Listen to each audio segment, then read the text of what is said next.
Hello, everybody. Welcome back to Recruiter Enablement channel on YouTube. I'm here with an old friend of mine, Tom White. Tom, give us a quick introduction. Who are you and what do you do?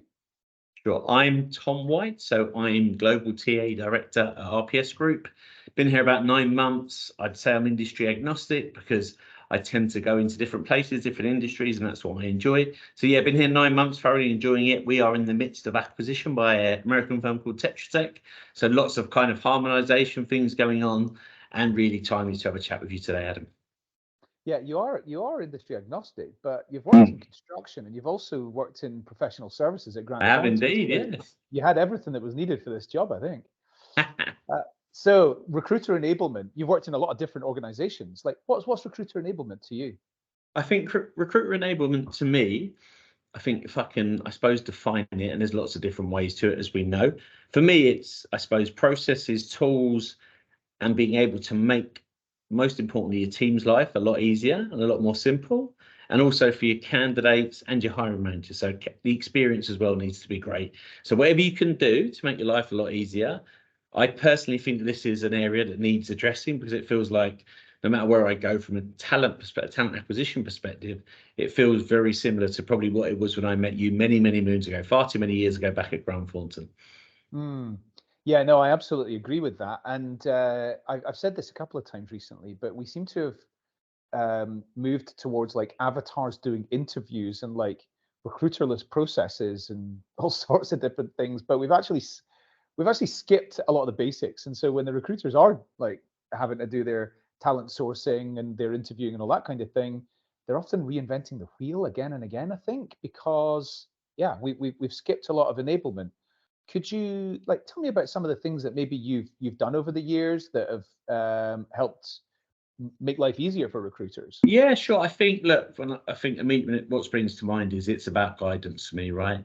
I think there are a ton of repetitive, should I say, questions that come up from your business, from your candidates. And if you've got the right things in place, like microsite or even a tick list that says this is what you need to do, they are very handy for me. And I think they help people. I hate to use the word at times, I feel naturally feels a little bit uncaring to me, but self-serve.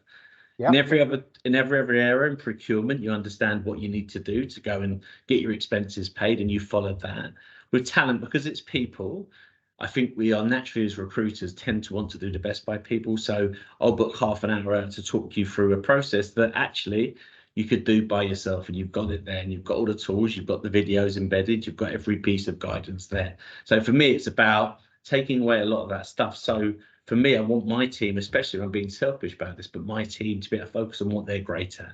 That's finding great people, giving a great candidate and hiring manager experience, and ultimately, we want them to also enjoy what they do. I know we enjoy recruiting, but anything you do, I suppose, repetitively will get, I suppose, tiresome. So a big part for me is actually, are there things they want to do around EVP, around assessment and selection? So if I can take some of that away, what I'd call that, I suppose, monotonous tasks that they have to do all the time, then we can help them have a little bit more time, a little bit more freedom, and God forbid they might even enjoy their weekends from time to time.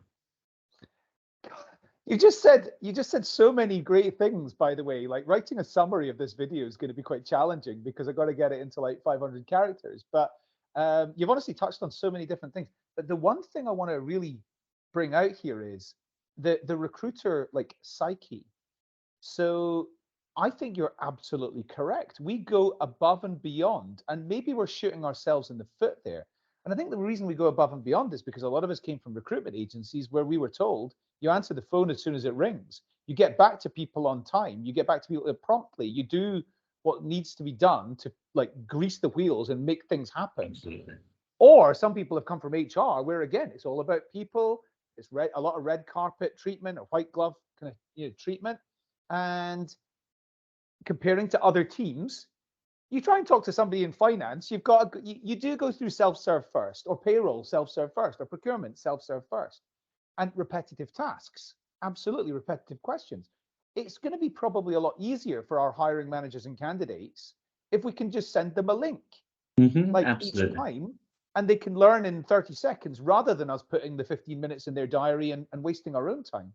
I'm just going to summarize what I think you just said. Is that about right? No, you're absolutely right. And I think having the tools there is a big part of what I like to do anywhere I go is that let's have a look at classic ATS, for example, the natural inclination is for us to want to help people through, pick up the phone, let's talk through it from a hiring manager perspective. This is what you need to do. When actually, a lot of the time, you're right, here's a document, have a look, here's your guides. And again, if you've got time, and not everyone has that, let's get some videos in there, let's make it fun, let's make it interactive. And then that's safe, because I think a lot of the time, especially for hiring managers, they don't do recruitment every day like we do. Hopefully not anyway. They find the right person. It might be 6 months that goes past, but it's a relationships business. So I totally understand the kind of psyche around it. So, for example, if I need to understand something about recruitment enablement, Adam, I'd give you a text, or I'd call you and go, Adam knows about this. I'd rather do that because it's the path of least resistance. And I think a lot of the time that happens. And you've got to remember, as recruiters, naturally, as you know, we are building relationships all the time. So we want it to be a two-way street, especially from agency. We want your business, but if you need insight, you need some support, those are the sort of things that you like to do, I suppose, naturally, to kind of build that relationship. Yeah, absolutely. Okay, Tom, thanks so much for taking the time to join me today. It's been great to find out a bit more about it. As I say, you scrammed loads of value in a very short space of time. So thanks very much, and looking forward to seeing you. Well, I'll see you at RecFest. Will do, yeah, you will indeed. Right, great. Well, we get another selfie. In fact, I'll probably put the one from RecFest last year as the thumbnail image for this. Brilliant. Sounds good. Speak to you then. Take care, Adam. Cheers, Tom. Bye.